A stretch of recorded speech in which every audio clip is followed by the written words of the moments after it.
The Three Little Pigs by Bonnie Dopkin, illustrated by Subhash Bajaj. This is the front of the book. This is the back of the book. And this is the spine.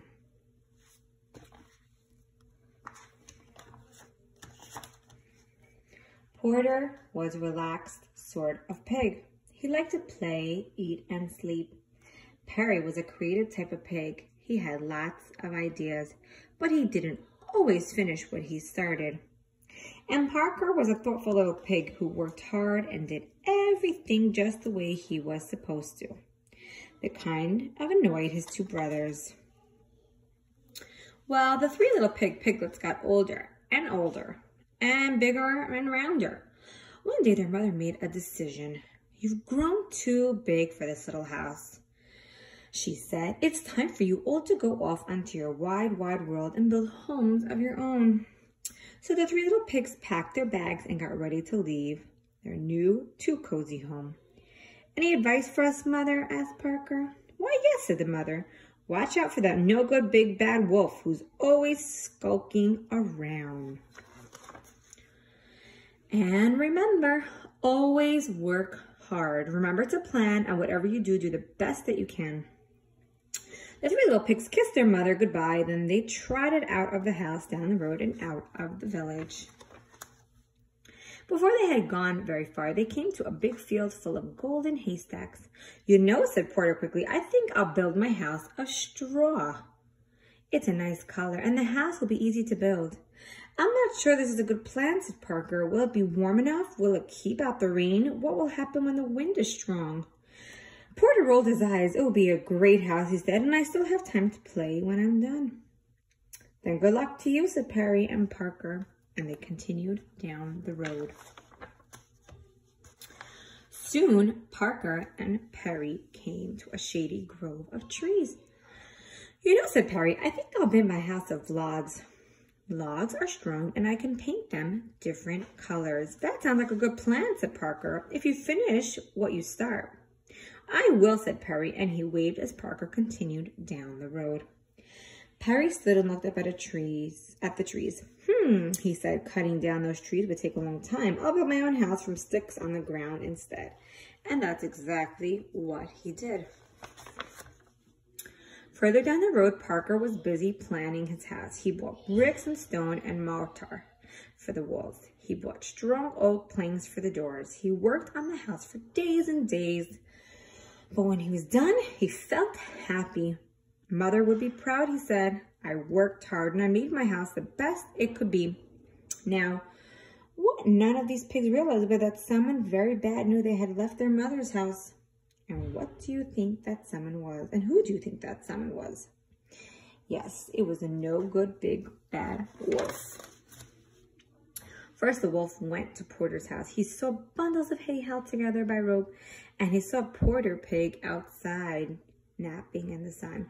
"Hello, Pig," said the wolf. Porter opened his eyes, squealed, and jumped to his feet. He ran into the house, pushed the door shut, and hid under his bed. Now," said the wolf, "I only want to have a chat." "Ha," said Porter. "I know a hungry wolf when I see one."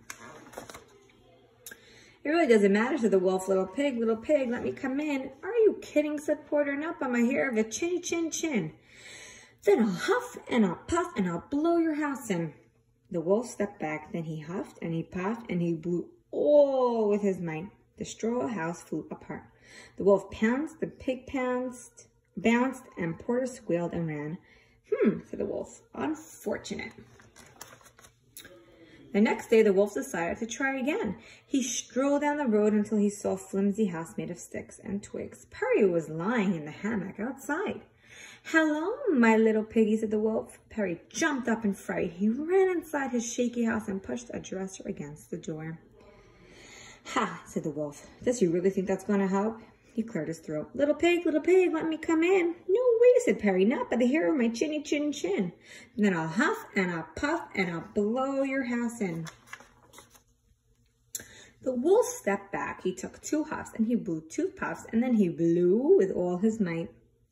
Sticks and twigs swirled in the air, and the wolf pounced. The pig bounce, but Perry squealed and ran. "This just won't do," said the wolf. But the wolf knew there was still one more brother to visit. He strolled down the road until he saw a house made of stone and brick. Parker was digging in the garden outside. "Hello, friend pig," said the wolf. "Don't you friend pig me," said Parker. "Leave now or you'll be sorry." "I doubt it," said the wolf. Parker went inside and slammed the door. The wolf heard 3 locks locking and 4 shutters slamming. He stood back. Little pig, let me in." "Not by my hair of the chinny chin chin. Now I'll huff and I'll puff and I'll blow your house in." "Go ahead and try," said Parker. The wolf huffed 3 times. He puffed 3 times, and then he blew with all his might. Nothing happened. "That's a surprise," said the wolf. Now he huffed 4 times, and he puffed 4 times, and he blew again with all his might. Still nothing. The wolf tried again, and again, and again. "This is not going at all what I expected," he said. Finally, the wolf fell flat on his back. Puffing and wheezing, he heard the shutter creak open.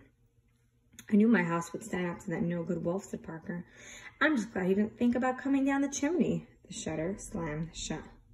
"The chimney," whispered the wolf, springing to his feet. "Of course." He sneaked to the side of the house and saw a pile of boxes stacked against the wall. This made it even easier, he chuckled. He climbed up the boxes, he crept and crossed the roof. Then he jumped in the opening and slid down the chimney. But down below, water bubbled in a big black kettle and that was hanging from the fireplace. Parker threw more wood into the roaring fire. "Here I come, little pig," said the wolf. "You weren't so clever after all." "Oh no," said Parker. The wolf landed in the kettle with a loud kerplunk. Water steamed and boiled around him. The wolf howled in pain and shot right back up the chimney. The water had boiled off half his fur. "Oh no," cried the wolf. He was so embarrassed that he left the country never to be seen again. Porter and Perry moved in with their brother, and they lived happily ever after. The end.